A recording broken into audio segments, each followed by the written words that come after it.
What next for Clubhouse? Now, this is my kind of view on it. If anybody's interested, will it perish? Will it get acquired? Will it fight?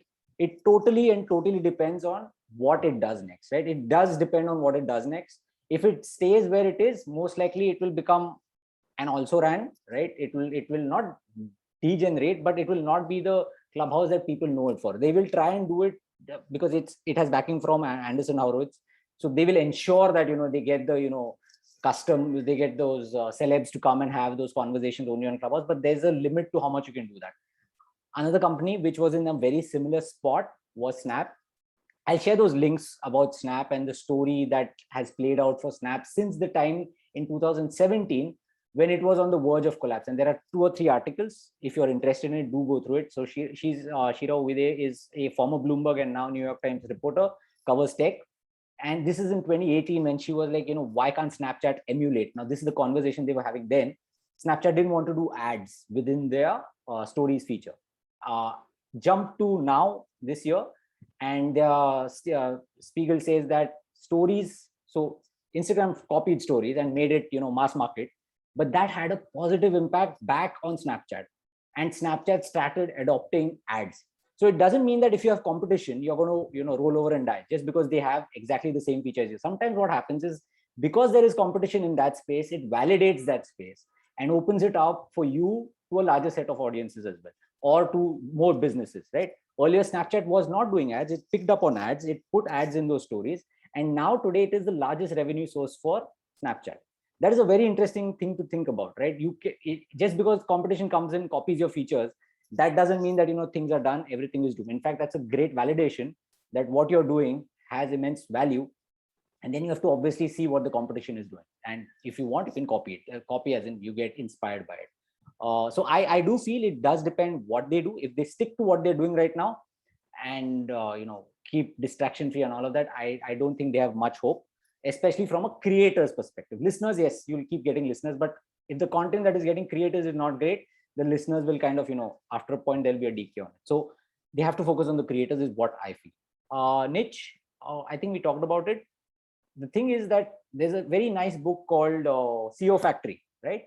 Former HUL, he's actually now the Godrej Consumer Product CEO. He's now going to be Sitapati, I think his name is. I'll share the link for that. In that, he mentions that the grocery store, the local grocery store, there are local grocery stores, and then there are large, say big bazaars of the world, right? Where you get everything. But the local grocery store still gets traffic, still gets people coming to it. Why? Because they generally have certain products, and I can relate to my next door grocery store. It has a particular type of cake which you don't get in other larger chains, because that smaller player doesn't have the wherewithal to go and place his product there because the margins don't work out for him. But the margins work out for him here. So for that one cake, I definitely go to this shop even today, right? Even despite COVID, etc., we still go there because that is the only place I get it. So it has a very clear niche. If you can pick a niche, you definitely should leverage it. So Clubhouse right now, it started with, for me, it started with VC chats. VCs are talking, startup founders are talking. Today, that niche has kind of, become broad-based, which is fine.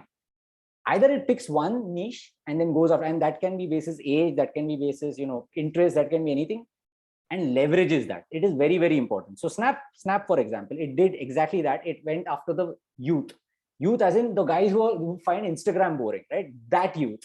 It went after them, and full hog went after them with the product features. They made maps, they made spectacles. Many of those were failures, but they still made it and they continue to do it. So that is one definite strategy that works. Pick a niche and then go for it full on. Don't just do halfway. Try karte. And also at the same time, see what the competitors are doing because they've copied a feature set. See if you can copy something back and gain leverage out of that. Social media versus Clubhouse. I'll skip this. Is there need a Snap story? I'm done. Yeah, pretty much done. Audio is the thing. Okay, so one conversation that has been happening is that it's because of the pandemic that audio has picked up. I don't think that is the reason. People say that it's because of the pandemic that Clubhouse obviously was at the right place at the right time. Yes, but audio was waiting for its day. Podcasts are a great example of it. The reason is because you don't have to actively look at a screen. Somebody did mention this as well. You have mind space to do things besides looking at the screen like other social media, right? The comparison with other social media and say an audio only is exactly this. There is a set of audience, and you can quickly find out who I'm talking about. There's a set of audience who love to passively listen in, right? Passively talk, passively listen in, and do their activities. So audio is the thing for that, one reason. Second is the data piece, which Anshul also touched upon.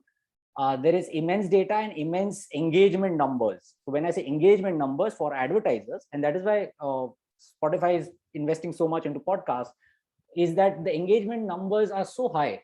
So even if I mean, it's difficult to get people to stick to podcasts, but if they do, the amount of time you spend there is very large. In that, putting an ad is not too difficult, as opposed to within a story of 15 seconds, you put an ad. After that, people are going to get pissed.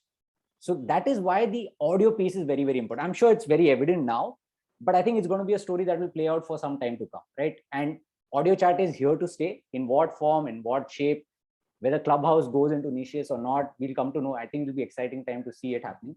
But one small parting thought, as a creator who did a Clubhouse session last week, I'm not going to use Clubhouse. Next week, we're going to use Spaces.